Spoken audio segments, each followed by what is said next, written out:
നമസ്കാരം.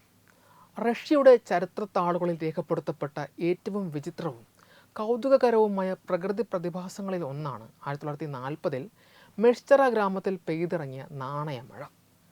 പ്രകൃതിയുടെ നിഗൂഢതകൾ മനുഷ്യയുക്തിക്ക് അപ്പുറമാണെന്ന് തെളിയിക്കുന്ന ഇത്തരം സംഭവങ്ങൾ ലോകത്തിൻ്റെ വിവിധ ഭാഗങ്ങളിൽ റിപ്പോർട്ട് ചെയ്യപ്പെട്ടിട്ടുണ്ട്. എങ്കിലും ആകാശത്ത് നിന്ന് പുരാതനമായ വെള്ളി നാണയങ്ങൾ വർഷിച്ചു എന്നത് ഇന്നും ചരിത്രകാരന്മാരെയും ശാസ്ത്രജ്ഞരെയും ഒരുപോലെ വിസ്മയിപ്പിക്കുന്ന ഒന്നാണ്. ഐതിഹ്യമാണെന്ന് തോന്നിപ്പിക്കുമെങ്കിലും കൃത്യമായ തെളിവുകളുടെയും ദൃക്സാക്ഷി വിവരണങ്ങളുടെയും അടിസ്ഥാനത്തിൽ ഈ സംഭവം റഷ്യൻ ചരിത്രത്തിൻ്റെ ഭാഗമായി മാറിയിരിക്കുന്നു.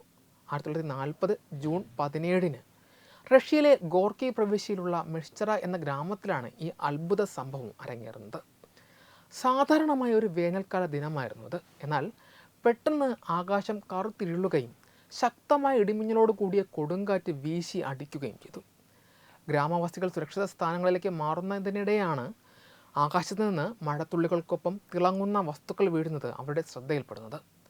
സൂക്ഷിച്ചു നോക്കിയ അവർ അത്ഭുതപ്പെട്ടു പോയി. മണ്ണിൽ വീണ് കിടക്കുന്നത് സാധാരണ കല്ലുകളോ ഐസ് കട്ടകളോ ആയിരുന്നില്ല, മറിച്ച് 16-ാം നൂറ്റാണ്ടിൽ റഷ്യ ഭരിച്ചിരുന്ന ഐവൻ ദി ടെറിബിളിൻ്റെ കാലത്തെ പുരാതനമായ വെള്ളി നാണയങ്ങളായിരുന്നു അവ. ആയിരക്കണക്കിന് നാണയങ്ങളാണ് അന്ന് ആകാശത്ത് നിന്ന് ഗ്രാമഭൂമിയിലേക്ക് പെയ്തിറങ്ങിയത്. ശാസ്ത്രീയമായി ഈ പ്രതിഭാസത്തെ വിശകലനം ചെയ്യുമ്പോൾ ഇതൊരു അത്ഭുത കൃത്യമൊന്നുമല്ല, മറിച്ച് അത്യപൂർവമായ ഒരു ഭൗതിക പ്രതിഭാസമാണെന്ന് മനസ്സിലാക്കാം.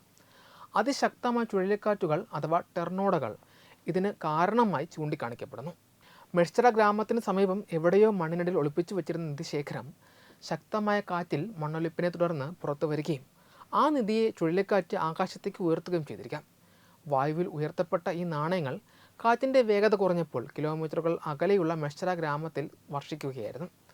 സാധാരണയായി മീനുകളും തവളകളും മറ്റും ഇത്തരത്തിൽ കാറ്റിൽപ്പെട്ട് ദൂരസ്ഥലങ്ങളിൽ മഴയായി പെയ്യാറുണ്ട്. എങ്കിലും ഭാരമേറിയ ലോഹ നാണയങ്ങൾ ഇത്തരത്തിൽ വർഷിക്കുന്നത് ചരിത്രത്തിൽ വിരളമാണ്. ഈ സംഭവം ഗ്രാമവാസികൾക്കിടയിൽ വലിയ ചർച്ചകൾക്കും വിശ്വാസങ്ങൾക്കും വഴിവെച്ചു. ആകാശത്ത് നിന്ന് ലഭിച്ച ഈ വെള്ളി നാണയങ്ങൾ ദൈവത്തിൻ്റെ അനുഗ്രഹമാണെന്ന് വിശ്വസിച്ചവർ പോലുമുണ്ട്. ഏകദേശം 1000-ലധികം നാണയങ്ങൾ അന്ന് ഗ്രാമവാസികൾ ശേഖരിച്ചതായാണ് കണക്കുകൾ സൂചിപ്പിക്കുന്നത്. 16-ാം നൂറ്റാണ്ടിലെ റഷ്യൻ നാണയശേഖരം ഇത്തരത്തിൽ സുരക്ഷിതമായി ലഭിച്ചത് പുരാവസ്തു ഗവേഷകർക്കും വലിയൊരു സഹായമായി. ഒരു നിധിശേഖരം കണ്ടെത്തുവാൻ വർഷങ്ങളോളം മണ്ണ് കിളച്ച് നടത്തുന്ന പരിശ്രമങ്ങളെ വെല്ലുവിളിച്ചുകൊണ്ടാണ് പ്രകൃതി ഒരു ഗ്രാമത്തിന് മുഴുവൻ നിധി മഴയായി നൽകിയത്. മെഷ്ചറയിലെ ഈ നാണയമഴ പ്രകൃതിയുടെ അതിശക്തിയെയും അപ്രവചനീയതയും ആണ് ഓർമ്മിപ്പിക്കുന്നത്.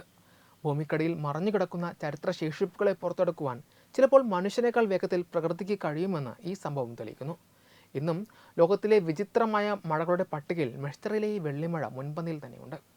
ശാസ്ത്രം നൽകുന്ന വിശദീകരണങ്ങൾക്കും അപ്പുറം ഈ ഗ്രാമത്തിൻ്റെ ഐതിഹ്യങ്ങളിൽ ഇന്നും ആ ജൂൺ മാസത്തിലെ വെള്ളിമഴ ഒരു വിസ്മയമായി തിളങ്ങി നിൽക്കുന്നു. വെബ് ഡെസ്ക് തത്വമൈ TV.